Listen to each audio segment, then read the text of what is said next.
Really one of the great interviews of all time. By the way, you should say Jordan Peterson's new book out, 12 Rules for Life. That clip is everywhere. Jordan Peterson joins us tonight. It's an honor to have you, Professor. So I've watched you for a while. I've always thought you were a truth teller. One of the chapters in your book is tell the truth. That's one of your rules. What are some of the things that you think we're forced to lie about in this moment? Well, I don't know if we're forced. I think we make a choice.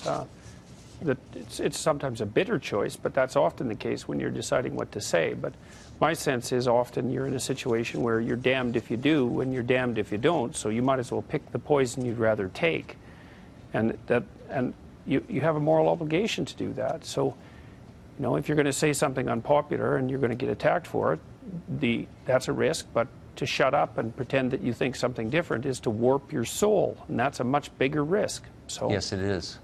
So why I would think that even if they didn't agree with you, that people in the media would be thrilled by the way you comport yourself, the way you respond, because clearly you're saying what you really think, and that's supposed to be our charge as journalists, is to tell the truth. Well, and yet you get met with these hostile receptions. Why do you think that is? Well, I would say that's not universal. There's a big battle being played out in the press. I was law for 9.5 years and decided that stunk, and then got into journalism because I wanted to report the news. Regrets about that question. You know, is he back? Yeah, and that is the question, by the way, Megyn, because, you know, critics, it's difficult for them to dismiss this because there are so many different angles. We've got 4 different videos, all from various perspectives, showing this light above the Dome on the Rock. In Jerusalem, the Temple Mount, of course, we know, which is a holy site for both Jews and Muslims. You see the shining ball of light, right? It's above there. It's kind of, well, they just froze it and I really can't see it now. But there it is right there. It's at the top of the screen. Yeah. It's up there and it hovers, kind of a pulsating orb.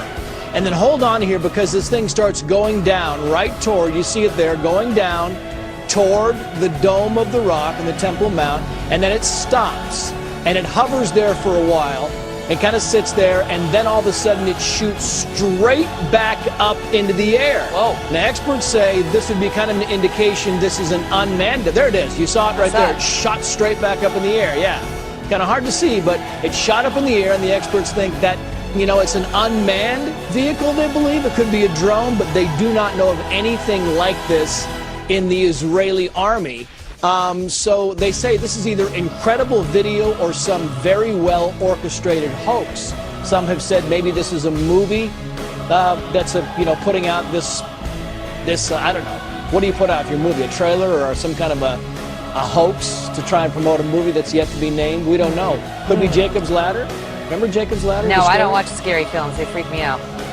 Well, no, the biblical thing, where Jacob's Ladder, you know, was the Jews and the Christians believe Jacob's Ladder, who he saw in a dream, leads from the Temple Mount. I thought that was a thriller that went very scary.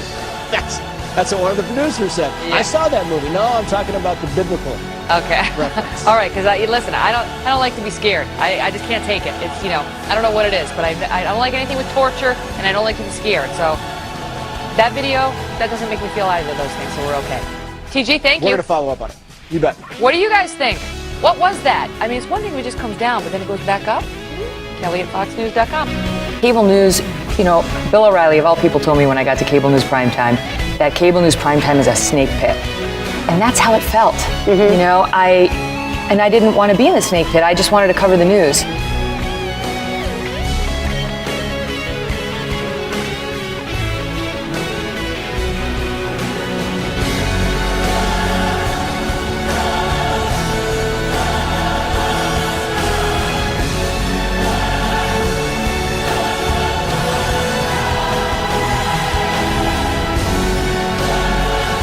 Just wanted to cover the news.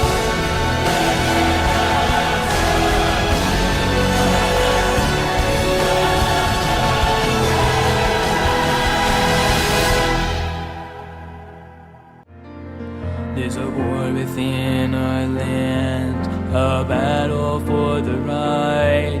The lies of the enemy are crowding out the light. But God has placed his banner high, he calls for no retreat. As faithful soldiers let us stand, claim his victory. Stand for truth, though you're standing all alone.